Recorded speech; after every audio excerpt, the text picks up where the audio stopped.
Doctor Zakir নায়েকের সঙ্গে একটা lecture একজন নাস্তিক হঠাৎ করে ডক্টর জাকির নায়েককে প্রশ্ন করলো যে sir I M a student of science, আমি সায়েন্সের স্টুডেন্ট, আমার একটা প্রশ্ন আছে। প্রশ্নটা কি?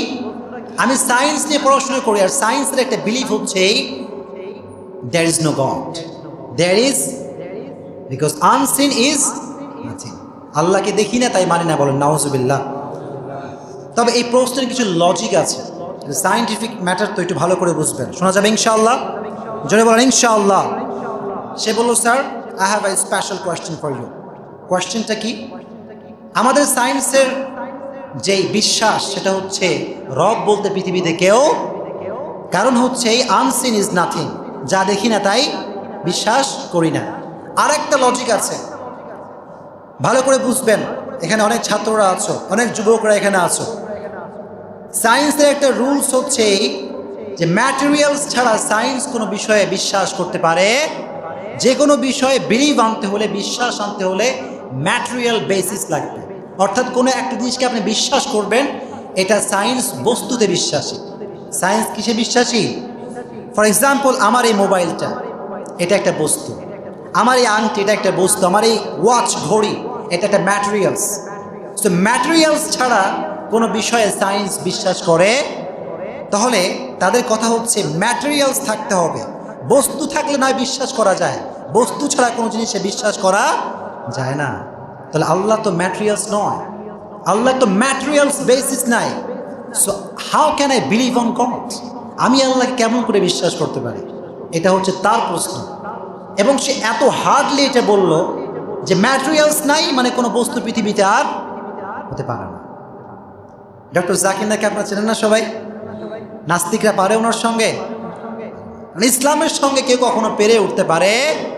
এটা জাকির নায়েকের ক্ষমতা নয়, এই ক্ষমতা একজনের। তিনি কে? এটা আল্লাহর ক্ষমতা। উনি দাঁড়িয়ে গেলেন। ওনার একটা স্টাইল আমি দেখেছি যে যে কোনো প্রশ্নই হোক না কেন উনি খুব ইজিলি টেক করেন, খুব ইজিলি রিসিভ করেন। যে ভ্যানে বহুত আচ্ছা সওয়াল কিয়া হ্যায়, your question is so good. খুব সুন্দর প্রশ্ন এইটা, যত হার্ড হোক, যতই কঠিন প্রশ্ন হোক, এত ইজিলি রিসিভ করে, মনে হয় যেটা কিছুই না। আমরা যখন প্রশ্ন শুনি, ये क्या बात कर रहा है, क्या कह रहा है, कुछ तो समझ में नहीं आता, এটা আমরা মনে করি। কিন্তু তাদের ব্রেন তো আল্লাহ দিয়েছে কে? মানে দাঁড়িয়ে বললেন যে ভাই আপনার প্রশ্ন সত্যি আসলে ঠিক, সব কথাই আপনার ঠিক। দ্যাট মিনস আপনি বলছেন ম্যাটেরিয়ালস ছাড়া কোনো জিনিসে বিশ্বাস করা যাবে, ইটস অ্যাবসলিউটলি রং। এটা সঠিক না ভুল? ফর এক্সাম্পল, আমেরিকা কেউ গিয়েছেন এখানে? জান নাই। কিন্তু আমেরিকা যে আছে বিশ্বাস করেন কি করেন না? করেন কি করেন না বলেন?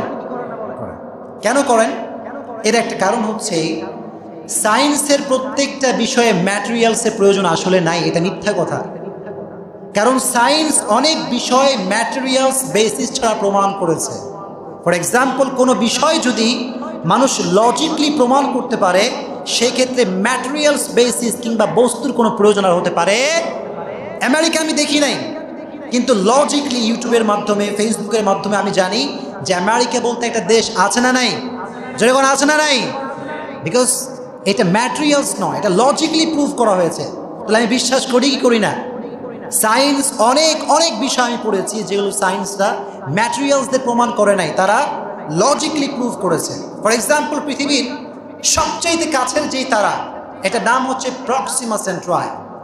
সায়েন্সের ছাত্র তারা জানো এটা, পৃথিবীর সবচাইতে কাছের যেই তারা, এটা নাম হচ্ছে প্রক্সিমা সেন্ট্রাই। তারপর আছে Alpha Centauri A, Alpha Centauri B, Betelgeuse, এটা ক্যারিনা, অনেক তারা সেখানে আছে। তো পৃথিবীর সবচাইতে কাছের যেই তারা, এটার নাম হচ্ছে প্রক্সিমা সেন্ট্রাই। এর দূরত্ব কতটুকু? সায়েন্স বলছে এর দূরত্ব হচ্ছে 4.23 লাইট ইয়ার্স দূরে, 4.203 আলোকবর্ষ দূরে। এখানে যদি আপনি যেতে চান, পৃথিবীর সবচাইতে দ্রুতগামী রকেটের নাম কি বলেন তো দেখি? কে বলতে পারবেন না? চাঁদের দেশে গিয়েছিল কারা? নীল আর্মস্ট্রং আর কে? 3 জন গিয়েছিল, তাই না? তারা যে রকেট দিয়ে গিয়েছিল, রকেটটা হচ্ছে পৃথিবীর সবচাইতে দ্রুতগামী রকেট। এই রকেটের গতি কত জানেন আপনি? এটা সেকেন্ডে যায় 60 কিলোমিটার বেগে, 1 মিনিটে যায় 260 কিলোমিটার বেগে, এবং ঘন্টায় যায় 39,000 কিলোমিটার বেগে। সুবহানাল্লাহ পড়েন। এই রকেট দিয়ে 1 ঘন্টায় আমেরিকাতে 4 বার যাওয়া আসা করা যাবে। কয়বার? সায়েন্স বলছে এই রকেট দিয়ে যদি পৃথিবীর সবচাইতে কাছের তারে আপনি যেতে চান, আপনার লেগে যাবে 1,15,000 বছর। সুবহানাল্লাহ পড়েন।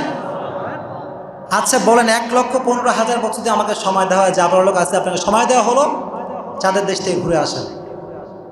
1,15,000 বছর আমার বাপ মরবে, আমি মরবো, 14 গোষ্ঠী মরে ছারখার, কিন্তু প্রক্সিমা সেন্ট্রায় যাওয়া কখনো সম্ভব? সায়েন্স কেমন করে প্রমাণ করলো? এটা লজিক্যালি প্রুভ করেছে। কিভাবে প্রুভ করেছে? লজিক। তাহলে সায়েন্স যে বলে materials is must, it's absolutely wrong logic. সব বিষয়ে ম্যাটেরিয়ালস দরকার হয় না, বস্তু ছাড়াও অনেক বিষয়ে আমরা বিশ্বাস করি কি করি না? যখন করি কি করি না? এবার সে হঠাৎ করে একটা প্রশ্ন করবে, স্যার ওয়েট, একটা প্রশ্ন আছে। প্রশ্ন কি? Science is dynamic. সায়েন্স এটা ডেভেলপ করতে আছে, আজকে ডেভেলপ করছে, কালকে ডেভেলপ করছে, আগামী তো ডেভেলপ করবে, কিন্তু ইসলাম স্ট্যাটিক। ইসলাম আগেও যা বলেছে এখনও তাই, আগামীতেও ইসলামে কখনো কোনো পরিবর্তন ঘটতে পারে। তাহলে সায়েন্সকে আপনি চ্যালেঞ্জ করতে পারেন, কারণ সায়েন্স ডেভেলপ করে। ইসলামকে আপনি চ্যালেঞ্জ করতে পারবেন না, কারণ ইসলাম আগেও যা এখনও তা, আগামীতেও। ডক্টর জাকির নায়েক এত সুন্দর একটা উত্তর দিলেন। উনি বললেন कि भाई आप इस्लाम को चैलेंज नहीं कर सकते, इसलिए आप यहाँ पे खड़े हैं। इस्लाम को आप चैलेंज नहीं कर सकते हैं, इसलिए आप मेरे सामने खड़े हैं। তার মানে আপনি চ্যালেঞ্জ করতে পারেন বলে তো আমার সামনে দাঁড়িয়েছেন। চিল্লায় বলেন ঠিক কিনা? চ্যালেঞ্জ না করলে আপনার প্রশ্নের মানে কোথায়? প্রশ্ন করেছেন উদ্দেশ্য তো চ্যালেঞ্জ করা, যে আমার উত্তর দিতে হবে। তা চ্যালেঞ্জ করা যাচ্ছে কি যাচ্ছে না? উনি বললেন ভাই এসব আউল ফাউল কথা বাদ দিতে হবে। ইসলাম সত্য ধর্ম, আল্লাহ আছে না নাই? যেরকম আছে না নাই? তাহলে আল্লাহকে যে আপনার প্রমাণ করছেন materials basis, it's must, it's absolutely wrong idea. প্রত্যেকটা বিষয়ে ম্যাটেরিয়ালসের কোনো প্রয়োজন হতে পারে। এজন্য আল্লাহর সঙ্গে প্রত্যেক নবী কথা বলতেন, কিন্তু কোন নবী আল্লাহকে দেখতে। এজন্য অনেকেই প্রশ্ন করে আমাদেরকে, আমি তো অনলাইনে কথা বলি, নাস্তিকরা আমাকে বিভিন্ন সময় পেজে প্রশ্ন করে, আমার আইডিতে প্রশ্ন করে, এত নবীর কথা কন, নবীরা কই আল্লাহকে দেখছে কম দেখি একটা জায়গায়। প্রশ্ন করে কি করে না? জানতে হবে, বাঁচতে হলে জানতে হবে, তাই মানতে হবে, ঠিক কিনা? আল্লাহ আমাদের সবাইকে বোঝার তৌফিক দান করুক, পড়েন আমিন। তাহলে প্রত্যেকটা নবী আল্লাহর সঙ্গে কথা বলেছে কি বলে নাই? মুসা আলাইহিস সালাম আল্লাহকে কথা বলতেন না? আল্লাহর সঙ্গে কথা বলছেন না? কালিমুল্লাহ, আল্লাহর কথা, আল্লাহর সঙ্গে কথা বলতেন। সুবহানাল্লাহ পড়েন। তাহলে আল্লাহকে দেখতে চেয়েছিলেন, দেখতে কি পেরেছিলেন? মনে আছে সবার?